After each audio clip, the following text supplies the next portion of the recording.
Have you wrestled with imposter syndrome, excessive and unsubstantiated self doubt coupled with an uncanny lack of confidence? I'm your host, Betty Danowitz. Listen as I interview highly successful individuals about their experience with this imposter syndrome and how it manifests itself in their lives in this If You Ask Betty podcast series dealing with imposter syndrome. Hi, Phoenix. Thanks for being on the podcast. Hi, Betty. Thanks for having me. I'm excited to be here. So, Phoenix, tell us about you. My background is I'm a learning and development professional over some 20 plus years, and I am passionate about learning technology, XR strategy, and the I think the balancing equation I enjoy is I like people more than tools and technology, but I like technology a lot. Mm-hmm. And when I found that balance, it's helped me minimize the risk of following or chasing a trend, any number of trends in tech and tools and learning that may or may not deliver value for people in a real way. So that's my small soapbox on like it's about people, which is the tagline for Virus Learning, and it is what motivates me most. And then I'm excited to be here with you. We met some years ago now, which is funny. It's We like, did. wait, that's been years have already happened. Mm-hmm. I have been inspired by your work, your persistence, the quality of your podcast, and then along with your commentary and feedback. And we've got to hang out in different times and cities and places. We did. We got to eat Um, pie in Seattle, and that was amazing.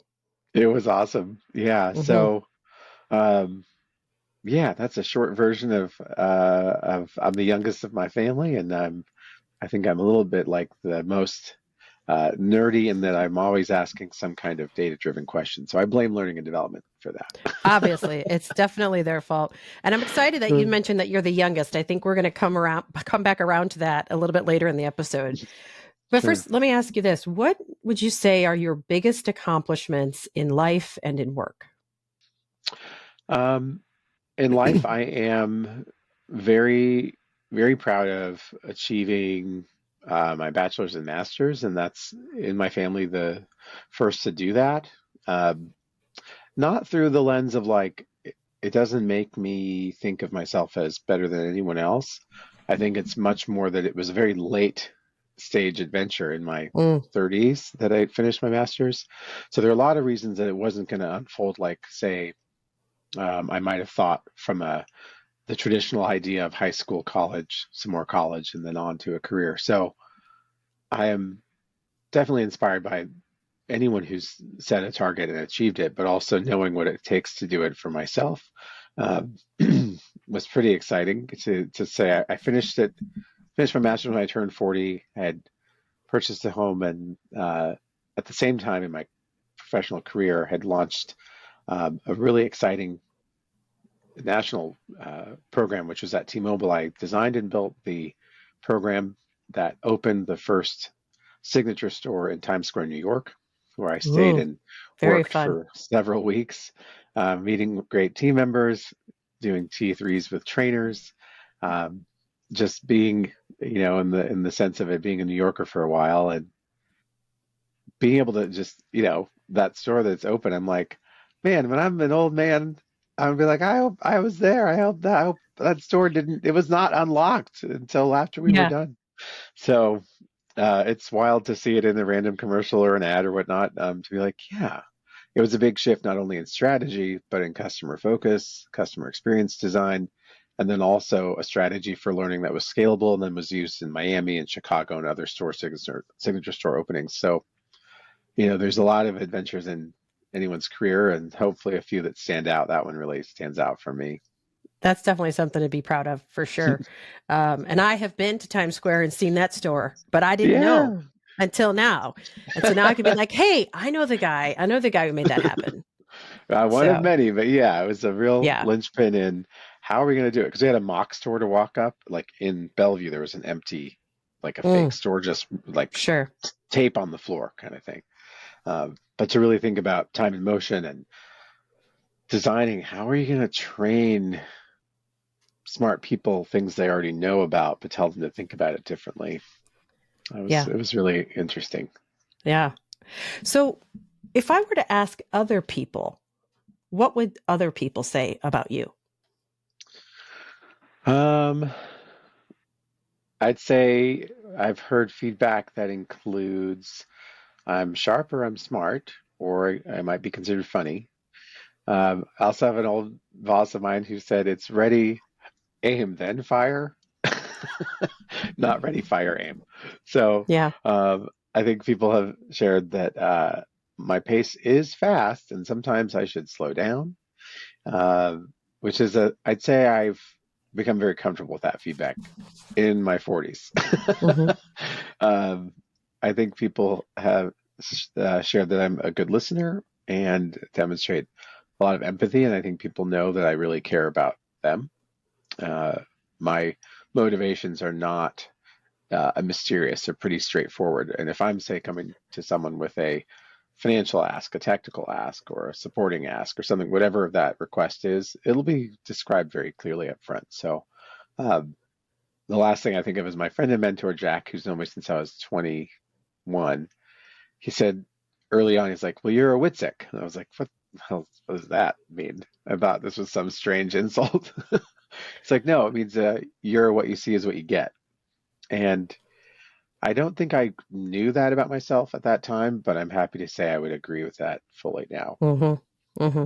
I think that's a beautiful compliment, and I would agree with him 100%. You are authentically Phoenix, for sure. Yep. Thank you. Yep. Yep. So, okay. So, what's been your experience with imposter syndrome? When we had chatted about this some time back, it's interesting because in one thought, it's like, oh, I've overcome that and it's not a thing. At the other point, then when there's a deeper thought, like for more than a minute, like, well, actually, um, I have overcome it many, many times, and it wasn't overcome the same way each time. So, Mm. um, yeah, I'm having a lot of different thoughts in terms of different events, but um, the most stark experience is when I remember I said, I'm going to quit my job and work for myself. And it was 2008. And if you recall, Oh, there was kind of a financial thing that yeah. was happening.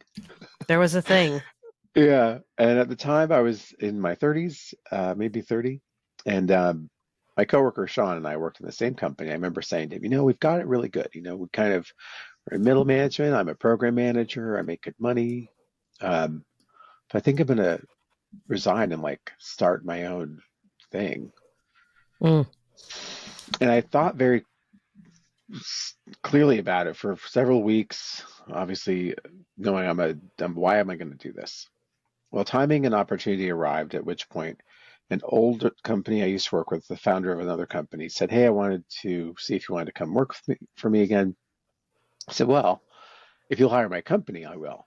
So that was kind of the diving board of Mm. diving into it, which was, okay, I've got a year to kind of see if this works. Maybe they'll renew in year two, maybe they won't. Um, but I wanted to go into learning consulting, and I felt really like I'm ready to do it. That included brand strategy and otherwise. How do you translate learning into communication tools that make sense for the audience? So, year one, I think for any entrepreneur, is a real gut check. Um, it's also when I think I've come to view any entrepreneur includes at least a small percent of insanity because you're Yes. gonna go, you're gonna go and say like, oh, this regular scheduled job thing, whatever. I'm gonna go over here where there's no certainty and gonna see if it works. Like, okay, that's interesting.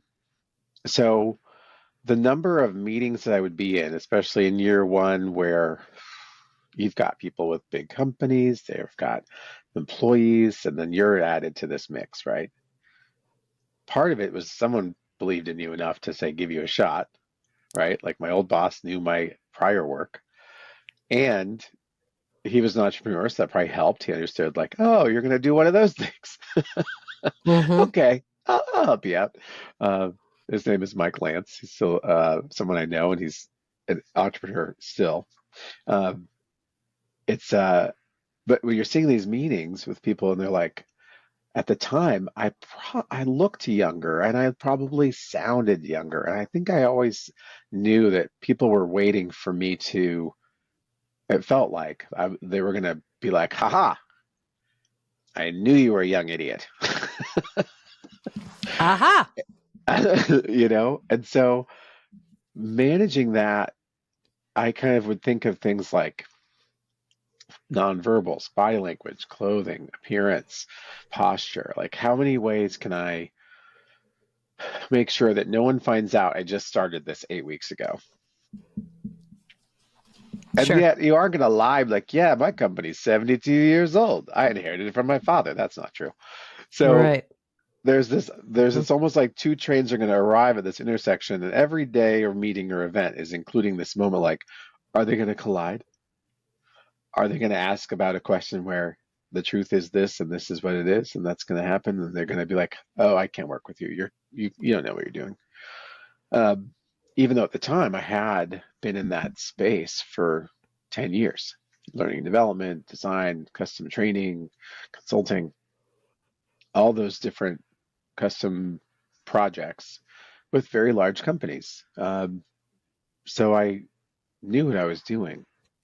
Mhm. But now I was in the space of, how do you look like you know what you're doing, but also don't be a jerk, which is a strange, it's like overcorrecting, you Mm. know, or if it was possible, I'm sure it did occur where like my posture was more defensive than it needed to be because I was busy being afraid of the risk of being found out as a new small business, as in you have no employees, you're a sole shop. It's a uno Right. number one deal. Um, and the level of anxiety I can reflect on being immense. The only counterbalance was, I do believe in my skills. I do believe in myself. But that's not always enough, like gas in the tank sometimes, depending on the level of intensity. Sure. You know, I think the other part is that if you've had a friend say to you when you work for yourself, like, oh, it must be so great to be your own boss.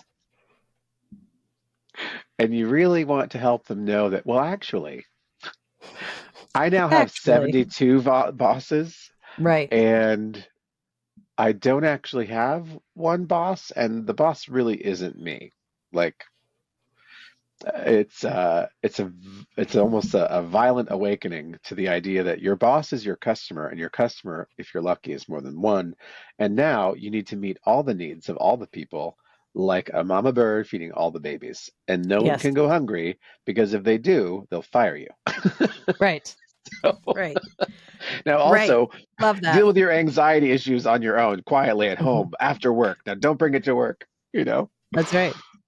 So, I love this story because you're actually describing a time when imposter syndrome is, for lack of better word, normal, expected. mhm, When you are in a new space doing, you're not actually, your work isn't necessarily new, but you're in a new place with new level of expectations, much of which is probably mhm, unclear, yeah, right? yeah. And you're, yeah, right, and you're the new guy. As the Mhm, new guy learning the new way, those feelings make sense, right? mhm, But what happens is we don't just feel them, we tend to internalize them, or we mhm, allow them to change our behavior. So it's one thing to feel like, ooh, I really don't want them to know that my company is new. But if we don't counter it with that, but I know that I've got the experience. like, I'm And a not lot of new. times, yeah, I'm not new, even though my LLC Yeah, is, a baby, that doesn't mean that yeah, I'm new. And so yeah. it's like, but what happens is we get stuck in that one thought, and we let that change our mind about ourselves so that we start to think, well, if they're going to find out that I'm new, I really don't know what I'm doing. But you Mhm. do. But you do know what you're doing. You're It's a, just in a new place. Mhm. it's almost, between year one and year two. like year two, I always view as a real, that was when it became, and statistically, it's the same, right? A lot of small businesses fail by year two or don't make it to year Mm-hmm. three. Um, Year two, I sold a couch to pay my rent, and it was one of those, oh, I'm all in. I'm in. Yeah. It is, I'm not going back on this crazy passion project because I am having fun. Um, Year two also was, oh, they didn't renew. Okay, it's time to beat the street, mister. Yep. Um, and that was the height of networking and so on at the time. And this is when I always feel like I'm a typesetter from 1805. I charged 25 cents per word, and I started doing copywriting. And that moment was because the high end was 30 and the low end was 20.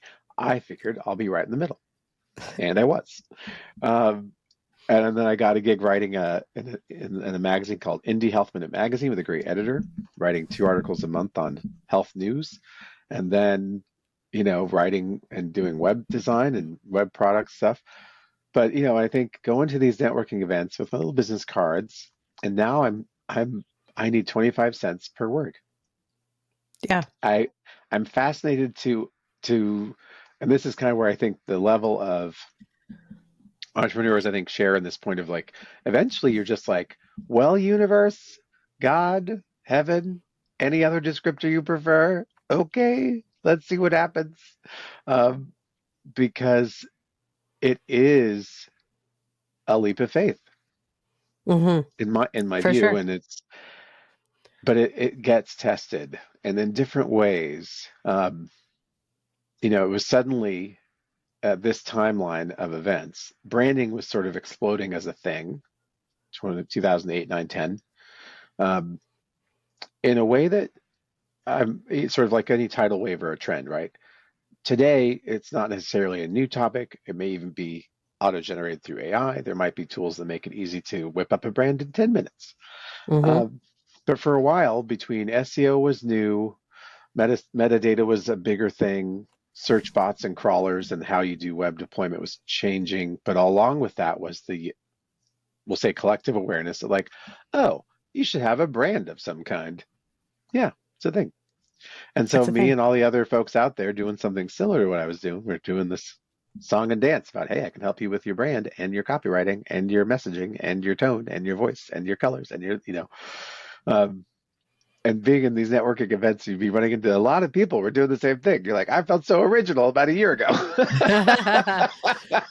So now the next wave of like, oh, well, it was cool what you were doing.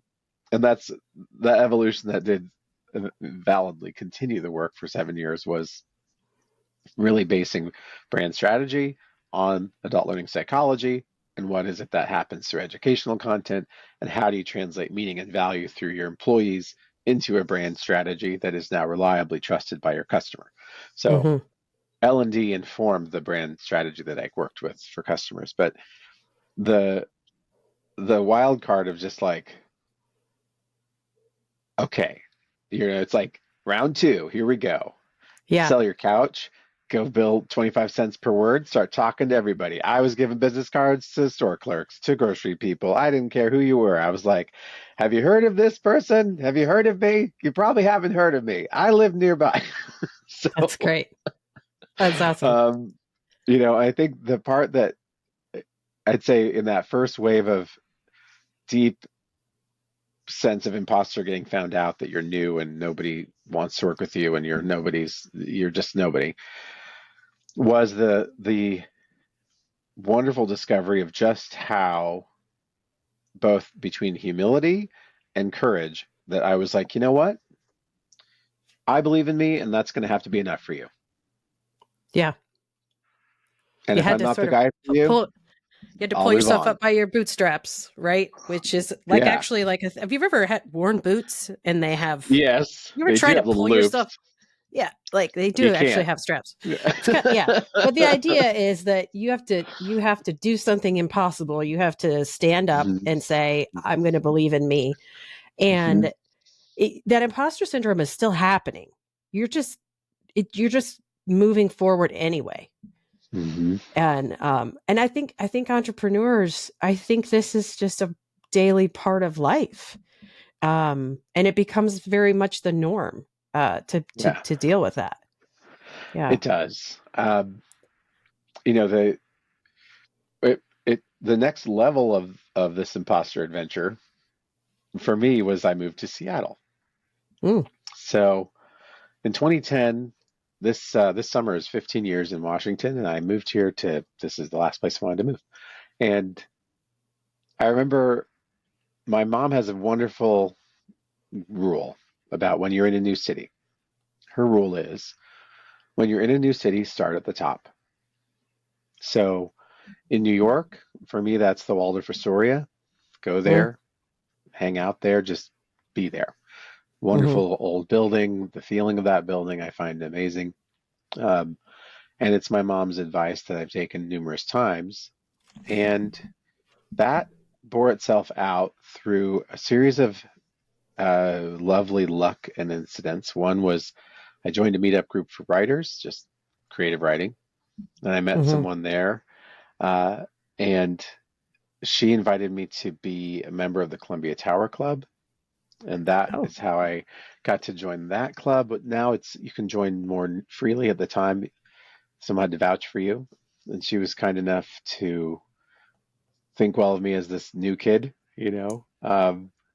It's just so funny because yeah, Tara Paley's her name, and she's great, and she's got a wonderful lived life and career herself, and has traveled the world a bunch. And she took me under her wing and like said, "Oh, I'll help you get into this little club." And I did begin new relationships in the city, and some of my dearest friends were clients first from that opportunity. But it was the wildness of I'm spending time at this tall building, the tallest building in the city.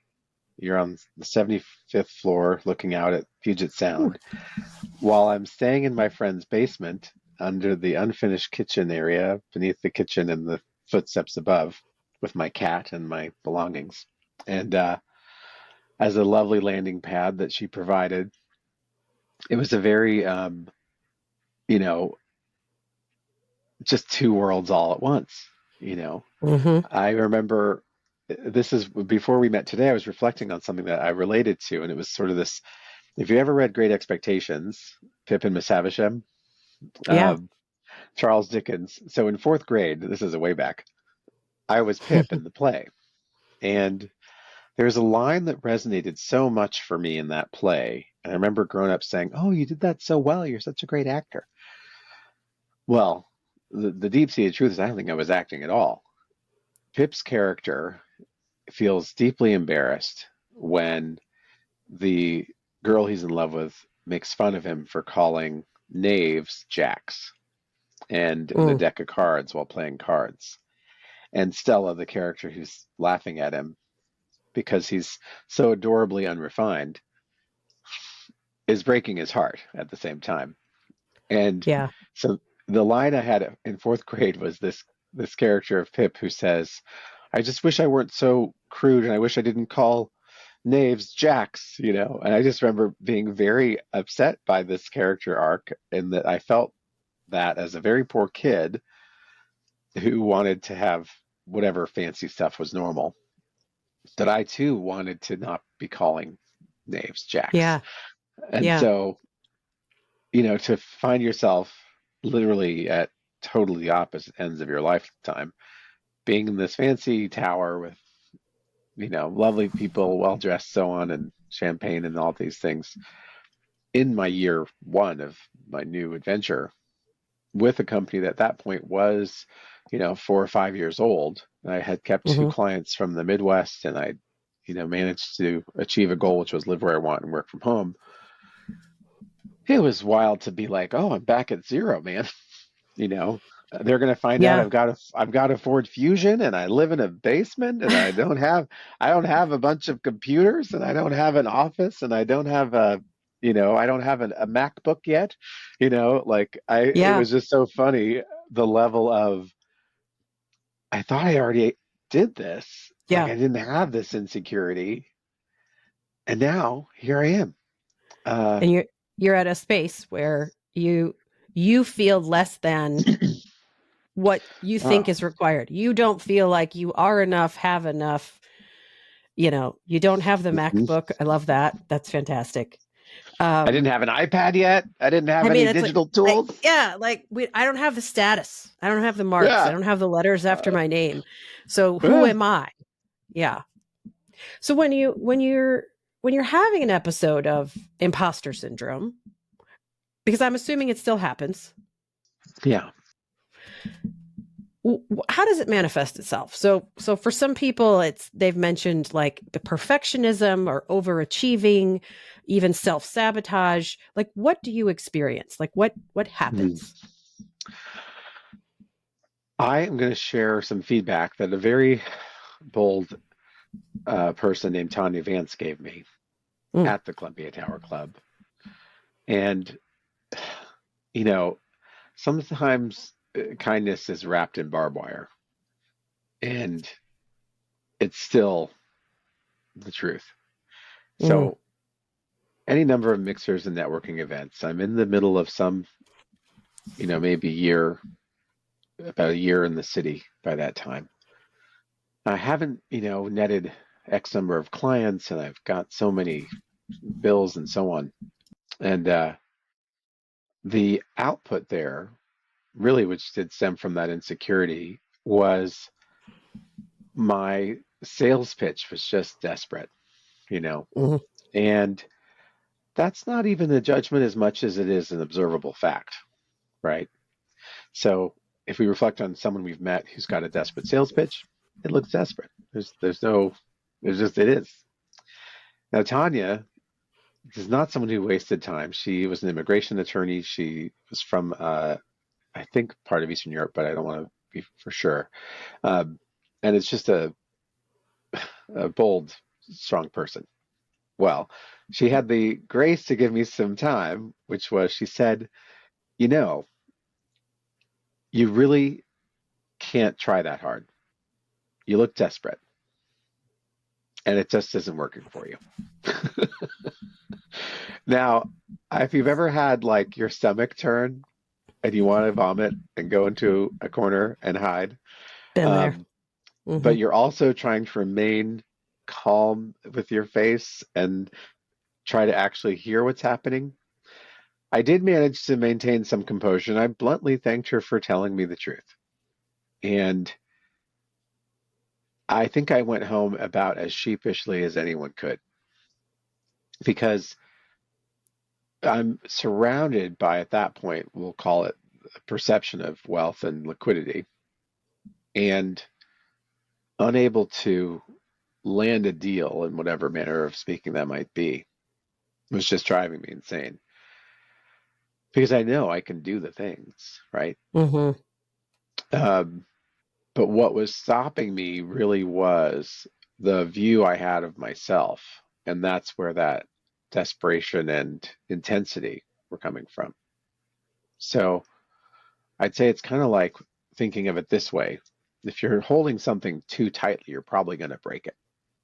So whether that's tension in the jaw, whether it's like Hmm. the aggressiveness of the verbal communication, whether it's how the voice tone might change, nothing about what I might have been presenting would have been putting anyone at ease because I was not at ease at all. So I'm grateful to Tanya all the time. I still Hmm. reflect on just that. Wow, someone really gave me the brass tacks. She did. She Ouch. just gave it to you straight. So that so then would you say it's fair to say that when you experience imposter syndrome, you tend to over architect, overperform, maybe even dramatically, I because that desperation and to be fair, desperation has a negative connotation, but it's not necessarily a negative word. right It's now. it's no, it's an intensity, right? Hmm. It's you really really want something and you have a Yeah. really good reason. And so yeah, so like would you say that Yeah. that's something that has happened more than once? It's like if you turn drive and determination all the way up to 11 and it's a little too much. Yeah. Yeah. Yeah. Like, but someone's like, you're really passionate about it and you're scaring me. Yeah. So Exactly. Yeah. Yeah. I was really passionate about your brand. Um, and so, yeah, I think what is true is that in that, the insecurity that comes from imposter syndrome for me is I look and I can observe. Well, then I start to try to inventory all the things I can control, to minimize the variables that are out of my control, to Mhm. identify the things that are a risk column that I could manage, eliminate, or remove, and then try to get into scope the things that I could affect or direct, which might be very few things. Um, Yeah. and so suddenly you're like someone trying to manage the weather, which is ridiculous, like with a broom or something. And so all of the ideas are like, why isn't it working? Well, it keeps not working, and you keep doing more things that are not Yes. helping. And that kind of, when I think of where I am today, and if that imposter syndrome comes in, and it's really from the bloggity blog is real for me, the Yeah. monster. The So monster. Yeah. I love the personification that your curriculum provides, and um, it's true. There he is. So Yeah. the name of my monster, bloggity blog, is because it is just noise. It's total noise, and it's not real. Right? Mm. So I mentioned Jack, my friend and mentor, the acronym he taught me ages ago. Many have heard it, but fear is false evidence appearing real. The Mhm. other one is forget everything and run. But it's also Right. the idea that that there's a way to give something its own real estate, in this case, this little monster, that is not the whole room, you Right. know? Like, so I could say happily from my 20s to my 40s, yeah, when imposter syndrome occurs now, I'm like, oh, you know what? Let me just review my inventory of accomplishments to myself and remind myself of why I'm here. And Hmm. let's do a little cheerleading recap of how you're not a beginner. This isn't your first rodeo. And also, Right. by the ways, how dare you? Yeah. So It's self-talk is the goal, right? Thinking it. through Yeah. self-talk. It reminds me of the Taylor Swift song. You need to calm down. I don't know these You lyrics. Tell me more. you don't. So it's the basically the chorus is you need to calm down. You're being too loud. You need to calm down. And like Yeah, that's kind of what I'm hearing, right? And is yeah, that when you all of a sudden like the insecurity sparks you to be over the top, like, and suddenly your presentation has jazz hands and it never had them before, and you know what I'm talking about, like You know what I there's like, gotta tell you? Yeah, oh my gosh, yeah, and you're like the yeah. intensity level raises, and I feel that because that happens to me sometimes too. I mean, not every Hmm. time. Sometimes I just shut down, but a Yeah, lot of times, sometimes if especially if it's something that I am desperately wanting someone to know or understand. My eyes yeah. get really big Oh, and yeah, I get louder and like my gestures get bigger. And really, like, I just need to calm down because I'm being too yeah. loud. Just calm down. Very And much so.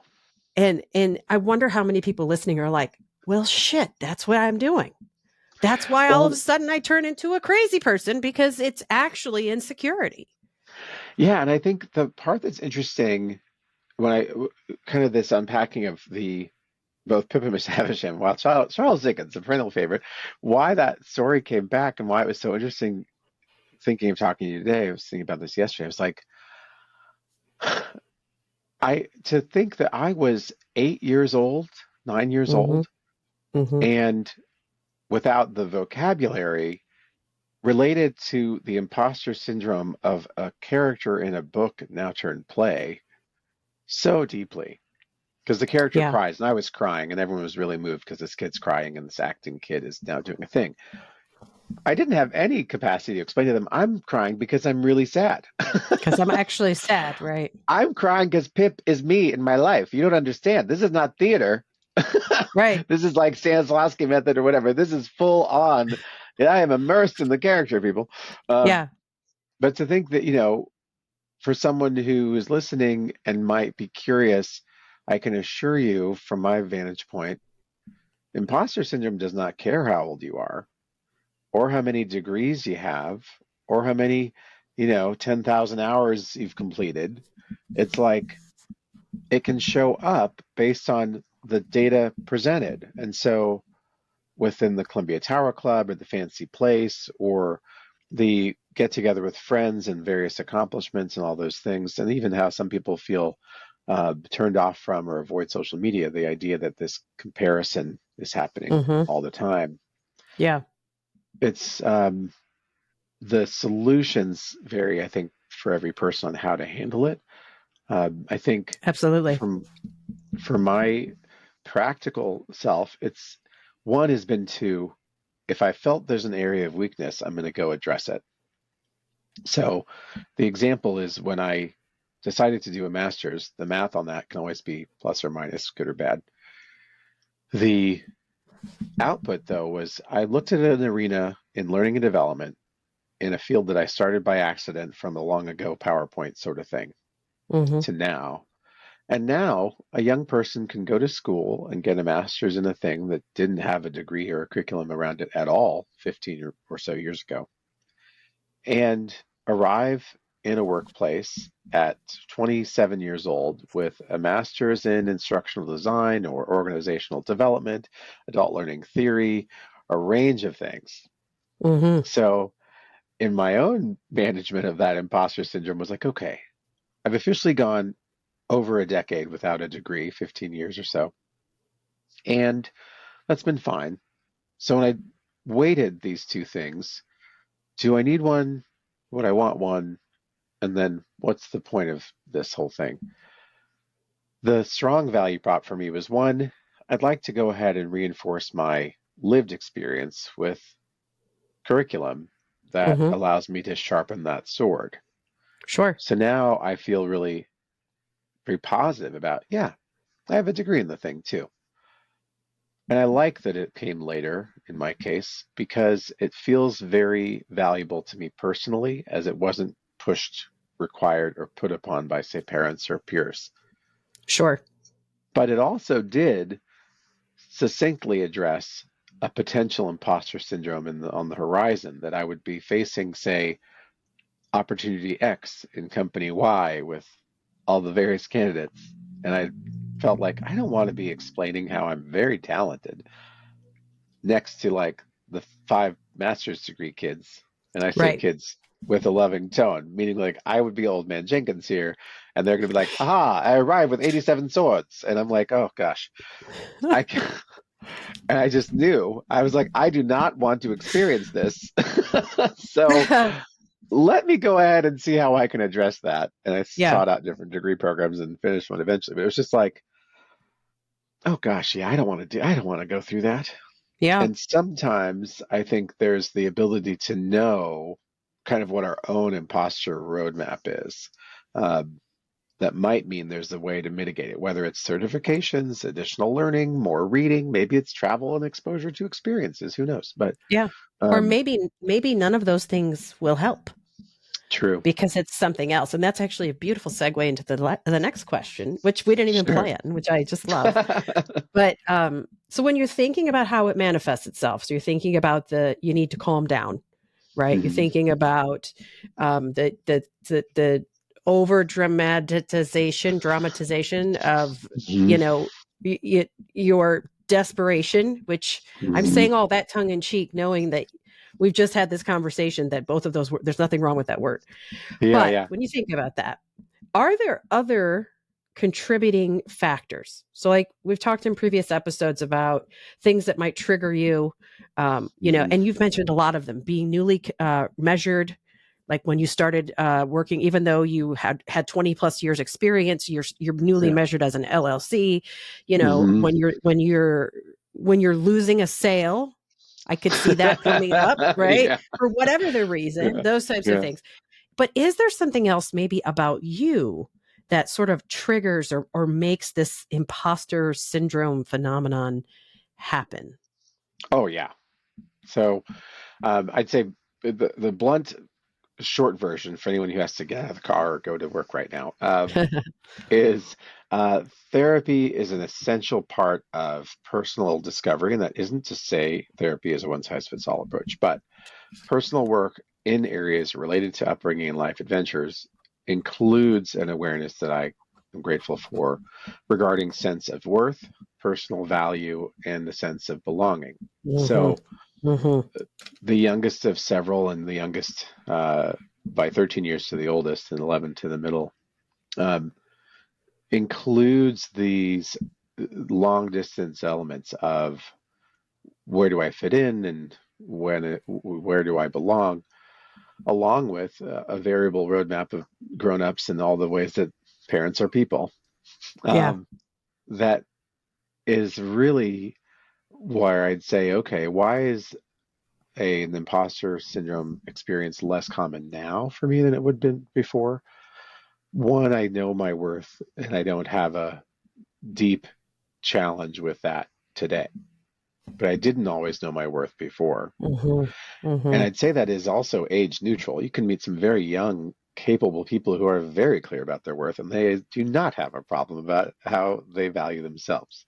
And those are inspiring people, in They my are. view, because I'm like, oh, look at this one. You're 11. You're very commanding. You're very much in clear awareness of your value. I like it. That's So, right.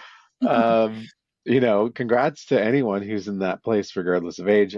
For myself, it certainly would have been a sort of rounding out of my 30s into my early 40s to sort of say, oh, you know what? And this is totally the silly, cheesy bit, but I do love it. Like, gosh darn, I'm good enough, So That's right. um, it's not And people like me. lost on me, People and like people me. like me. Yeah. And so was that Stuart Smalley or this book? Yep. Um, Something like that. Yeah. Mm-hmm. yeah. So I love how things that can seem cheesy, just darn well they are true.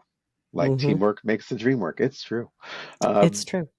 so I think that's the real deeper personal journey of that is a lot of the things like leap of faith into working for myself or moving across the country or joining these clubs or going to these places that presented risk. All of them were part of a journey of evidencing my own value and worth to myself in the same way that maybe that wasn't conferred to me through my upbringing. So Yeah. it's kind of like a treasure hunt in a way, in that what makes me capable and also how do I own that capability is that I value my contributions and my skills, and I don't find them to be something that can be dismissed just because of someone's opinion at this point. Right. The other part I do think is interesting is that if we know that there's sort of an area of opportunity to either grow or increase in sort of our personal well-being, I personally think then just go ahead and dive in, go towards it, not away from it. Uh, and one of the things that I would say is the most persistent part of my sort of, we'll call it imposter management toolkit, comes from running. When I was in a running group, and it's a maxim I share a lot, it's affected more than I ever thought it would, which is go slow to go fast. So, Mm-hmm. any point in time where I'm very much aware of either a spike in anxiety or a sense of possible I don't belong or a sense of I need to prove my worth, whether we all know about some maybe deep breathing techniques, but in my view, it's I counsel myself to slow down both in my thinking and in my speaking. And it's done two things consistently over the past, say, 5+ years. It has minimized the number of times that I kind of run myself into some awkward conversation that was not intended. Mm-hmm. And it's given the other person or group involved the room to feel that they're heard. So the ability to slow down is something I find fascinating because it always has meant that the goal that was achieved took less time because I slowed down. I think you could not have told my 21-year-old self that that was a possibility at all. It sounds like Right. fake math, but It does. Sounds it's, like I fake news to swear, me. yeah, I swear it's true.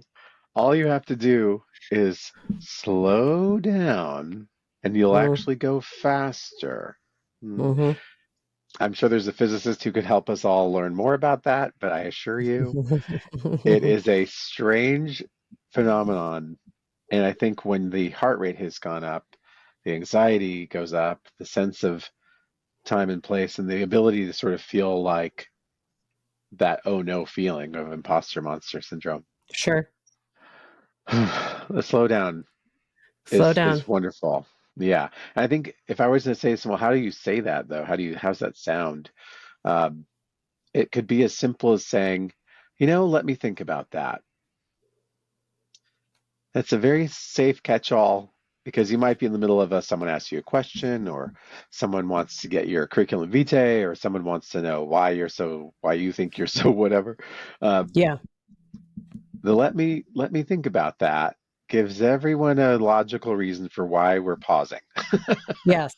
And simply Agreed. it can be the safe cover you need to be like, hold on, I gotta check my stuff. I gotta reorder Yep. my brain's a little scrambled right now. No, Yes. Yeah. so just saying, let me think about that. It Yeah. could mean you need 2 weeks. It could be that long, but It whatever could it be. is, Yeah. it could be It that could you need to be. take a break. I like Um, that. I think it's important that we don't always think we have to answer everything right now. And mhm. I think that can fuel your imposter syndrome because you might not know the answer right now. Not because you don't Mhm. know it, but just because you're, like you said, in the middle of doing something else completely. Yeah. And then you're going to give half the answer that you would want to give. And that's just going to fuel the fact that you feel like somebody's going to figure out you don't know what you're talking about when really you Oh just no. didn't take enough time. Yeah. Mhm. I like that a lot. Yeah. Anything else that you would say about you that makes this sort of imposter syndrome happen or make it worse? I do like to achieve results, Mm, and I like setting goals, and I like seeing them, borne out. Um, in the sense that I can be like a horse on a racetrack with blinders on if I'm looking toward that goal. So my own ability to be like, have you looked to the left or right lately? Is there any information you might have missed? Um, that's my default setting is to be like, oh, hyper you said focus. we're making a thing. All right, gonna go make a thing. Yeah. It could have been like halfway through that there was new data. So I try to practice thinking about one, you could say Agile is an example, rapid prototyping is an example, SAM is another model within the ADDIE family of things like in learning, where Hmm. there are ways to build the checkpoints in so that you don't accidentally make a three-wheeled car for a two-lane track that needs a unicycle. You just have to make sure you're actually going where you think you're going. Yeah. Um, the part that's driven by those that imposter element of like I'm going to validate my worth through the outcome and therefore I'll demonstrate my value, etc. So the minimizing of that overall I'm not worthy reduces Mm, the potential for me to say hurry up, make the thing and prove you're worthy. Like no, I know I'm worthy. I'd rather prove at the end point that I made the thing we actually said we were going to make. So yeah. let me slow down again. um, but it's even in different projects where it's like knowing that it's okay to say, you know what, if we're going to do this right, I do need more time. Like that alone is a developed skill over versus the I'll deliver it all on time at any cost. I haven't Right. been to bed for 3 weeks. Like, Right. is that your best work? Maybe. Or is it that you It's didn't? unlikely. Yeah. Yeah. So how about you just talk about things a little bit differently so that you don't put yourself in a position to, you know, keel over? Yeah. Agreed. So I got one more question for you, Phoenix. Mhm. Why did you want to be a part of this imposter syndrome project? Oh, that's a great question. First of all, I was at one of your imposter syndrome workshops at the Learnapalooza in Hmm. Seattle, which was a blast, and that's where I named my blargity blarg blarg monster. Yes. Um, the conversations that I was having in my table group, the people afterwards, the conversation during, what you led was such a funny thing because I should say, I had not even thought of the reality for a long time. And the ahas in that particular session were so many. I think I thought about your workshop for definitely the next week because Mm, it was like, man, I know I've seen random talk show things, or there's been other things. Like, I know it's a concept, right? It's not like I had never Yeah. heard of it. Like, oh, okay. Somehow, what you created managed to give, and I really think it was these little monsters are so great. It translated something that I didn't realize was still a thing. It was like, it would be Mm, like, this would be like if this is the monster is like hiding behind me. yeah. Yeah. I It's didn't like the know he was peeking. there the whole He time, was peeking over your just over my shoulder. shoulder. Yeah, like until that workshop, I thought, well, I thought I outgrew that. I hadn't spent time reflecting on it. And then this isn't to say that, and this is, I think, what's fascinating. Your workshop didn't mean I left and went like, oh no, I have imposter syndrome now. No, it was Right. not that. It meant that I said, oh, I actually do still deal with that from time to time. And I kind of thought I didn't. Mm, But the fact is, no, from a new job to a new project to a new client to a new person, there are moments that are very subtle, and sometimes they can grow into an unmanageable mess, right? yeah. Where just having a framework to name, describe, identify, very much in the sense of what is learning good for? Your workshop is an example of learning doing what it says it's going to do, which is equip an audience to identify something, define something effectively, translate that definition into an actionable plan or a model, then be able to leave that workshop with a skill or either a thought model or a process for Hmm. benefiting from the workshop itself. That is the difference between a lecture is a lot of noises and information, workshops and learning actually translate into value that's lived by the individual. So the big kudos to you is you've built something that does that very succinctly. I think we only had 30 minutes for those sessions. Oh, it So was so fast. It was so yeah, fast. Yeah. Hmm. but there's not a person I met who didn't feel like, yeah, I do know what that's like. And I had never thought about how to address it. I never knew I could give it a name. I didn't realize I could actually have control over it. I didn't realize that I was in charge. You know what? I feel like I can do things about it. Through line for every person I met, and that would to not sound like it's 8 million people, between the 7 to 10 people I spoke with directly within that short timeline, right? 8 million's fine. I mean, it's fine. It was 8 million. 72 million actually, but I just I guess because that sense is the reason I think that stands out is within that small group, you then get a more depth and intensity and dialogue, right? So um, I also left being like, yeah. And so it's in my office, on my monsters on the wall. And it's Yeah. a very, I would say it's just very soothing to feel like I know what to do with it. And it Yeah. doesn't feel mysterious.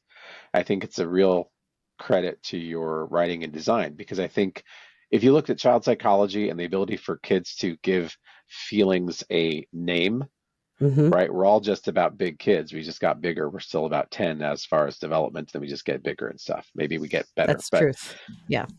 so this is a wonderfully like life-sized conversation. So it doesn't care how old you are. These No, applied skills work because this is how the brain works. Sorry, gotcha. that's right. So Gotcha. it's really, really cool. I just, I thought, well, let's talk about that. I think this is a really great conversation to And have. I'm so glad that you did. I'm so grateful that you came on and shared your experience. So thank you Thank so you for much, having me. Phoenix. I'm just so grateful. Thank you so much, Phoenix Cavalier, for sharing that experience with us. And thanks to the listeners. I hope that you will continue with this series to hear more stories about dealing with imposter syndrome.